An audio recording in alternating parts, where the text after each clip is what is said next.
souhaité, a suggéré aux enseignants de consacrer à Jacques Chirac un petit peu de temps de cours scolaires ce matin. Vous êtes dans un lycée, on va retrouver Philippe Vogel, qui est en direct dans un lycée, le lycée Marc Bloch à Bissheim, tout près de Strasbourg, avec une classe de terminale où leur professeur d'histoire est en train de leur parler de Jacques Chirac. Philippe. Alors effectivement, Jean-Pierre, on se trouve actuellement dans une classe franco-allemande, une classe Abibac. Dans cette filière, on prépare un double diplôme, un diplôme baccalauréat qui permettra aux élèves d'accéder aux études supérieures côté français et côté allemand. Ici, quotidiennement, on parle allemand et français. Et ce matin, leur professeur d'histoire a avancé un peu sur le programme pour évoquer le parcours et la vie politique de Jacques Chirac. Alors, je me trouve avec Madame Weber, qui est professeur d'histoire. De quoi avez-vous parlé ce matin avec vos élèves?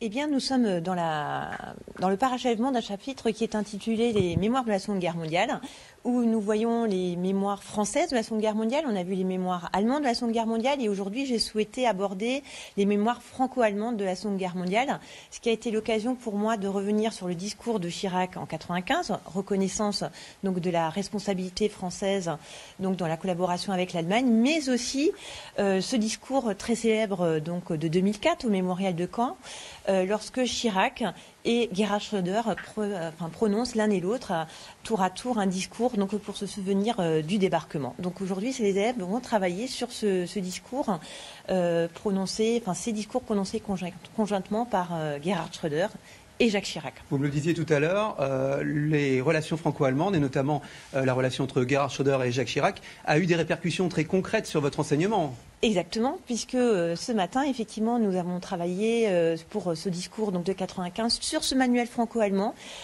qui a été lancé à l'initiative de Gerhard Schröder et de Jacques Chirac. Donc 2004, on est un an après les 40 ans du traité de l'Élysée. Et on avait interrogé les jeunes à l'époque, et les jeunes avaient exprimé ce souhait d'avoir un manuel français allemand, le même, pour aborder cette histoire franco-allemande. Et donc, effectivement, dans ce manuel, on a exactement le même discours de Jacques Chirac en français et en allemand. Donc, pour moi, une source très précieuse, et pour mes élèves aussi. D'accord. Alors, dans cette classe, les élèves ont entre 17 et 18 ans. Bien évidemment, ils étaient beaucoup trop jeunes pour se souvenir du dernier mandat de Jacques Chirac. Alors, je suis actuellement avec Sophie, c'est ça? Oui, c'est ça. Alors, qu'est-ce que tu as retenu du cours d'aujourd'hui, et surtout, est-ce que tu connaissais le personnage avant le cours de ce matin? Moi, quand j'en entendais parler, j'avais l'impression que oui, il était très aimé. Je me souviens que quand on est né en 2002, il a été élu pour son deuxième mandat. Et pour le cours d'aujourd'hui, j'ai appris qu'il était il voulait beaucoup engager la réconciliation franco-allemande. D'accord, très bien.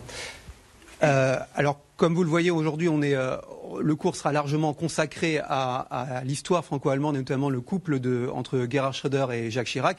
Il faut rappeler que les professeurs, depuis vendredi dernier, ont accès à une source documentaire qui a été mise en ligne sur le site du ministère de l'Éducation nationale. Il faut aussi rappeler que les cours sont à la libre appréciation de chaque professeur dans chaque établissement. Merci, on vous retrouvera peut-être tout à l'heure, Philippe, avec d'autres réactions de jeunes qui apprennent à parler de Jacques Chirac. On a vu hier...